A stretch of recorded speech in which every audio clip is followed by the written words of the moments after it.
So did Jeshua give the apostles the same powers he had?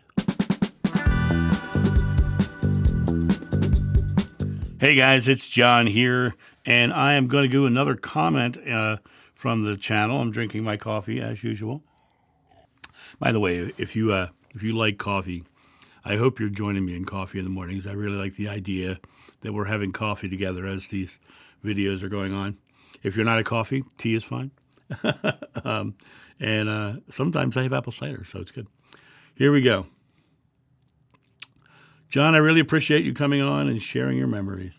I do feel you're spreading the truth. Why, thank you very much. I'm spreading my truth, and my only desire is for you to find your own.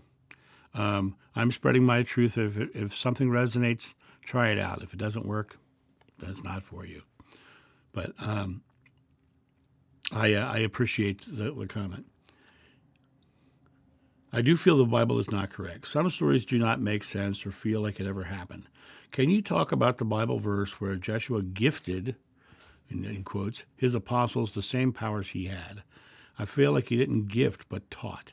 And I know this might be painful if you have the memories of it. But can you talk about why Jeshua asked you to snitch on him? I also enjoy the clarification. I do feel like I met him during that lifetime. I do not know why. Thank you, Rosal. Well, if you feel like you've met him in that lifetime, then you probably did. The best discernment for past life memories is the present moment feeling of, I did that. That was the first thing that happened to me when the first psychic told me about it. She said that. And as a Catholic boy, I didn't want to believe it. And especially didn't want to believe it because I didn't want to be the guy who thought he was Napoleon, right? Or a famous figure. And but when I heard it for the first time, I literally said, yeah, I did that. And that freaked me out more than what she said. So if it feels right to you, then sure. But here's the next thing. Doesn't matter who you were. It only matters who you are. You're only conscious in this present moment. It's a matter of being here now and living a loving life. And that's the basis for everything I talk about. So let me go back to the rest of the thing. Can you talk about the Bible verse where Jeshua gifted his apostles with the same powers he had? And I like the fact that you put the word gifted in quotes because there's so much interpretation that is so misinterpreted. One of the things that Jeshua, the thing that Jeshua did was he found his own personal divinity. He found his connection to source.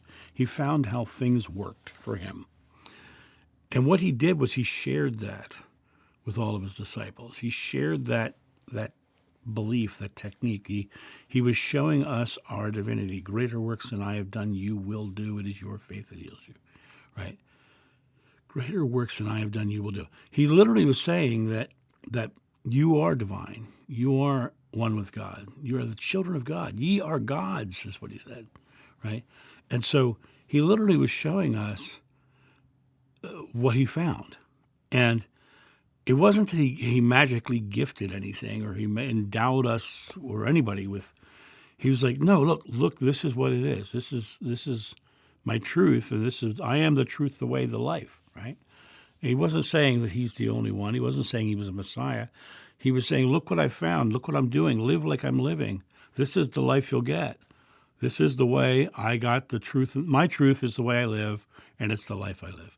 So when you look at it from the perspective of Jeshua gifted his apostles with the same powers as he really didn't gift them anything except for the knowledge of their own divinity, the knowledge of their own ability to create into this world, the understanding that their Father and I are one. My greatest teacher in this world has been my son Kynan. And when he was 6 years old, he said to me, Daddy, God told me he's in everything and everyone, and we control the God part inside of us. We control the God part inside of us. That's what Jeshua was teaching, was that inside each one of us is the power of creation. And when you go through life, I'm sure you'll meet negative people and you'll meet positive people. Negative people always have something negative to talk about, and positive people always have something positive to talk about because they're creating their world the way they believe. Their beliefs are creative.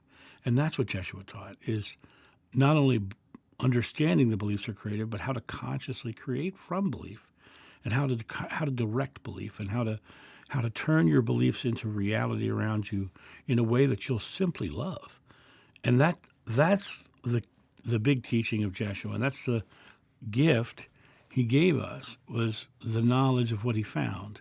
Not that he said, poof, you've got a magic power now, because those magic powers aren't magical. They're just innate powers that all of us forgot we have. And it's a matter of coming back to it. And what he did was he found it, and he was showing us. So I hope that answers your question. Now, one part I'm confused about in your thing, talk about why Jeshua asked you to snitch on him. I'm not sure what you're talking about there. I don't think John ever snitched on Jeshua in that past life, and I don't think I'm snitching on him now. I think I'm clarifying what he was trying to teach. He used to say, you have eyes, but you do not see. You have ears, but you do not hear.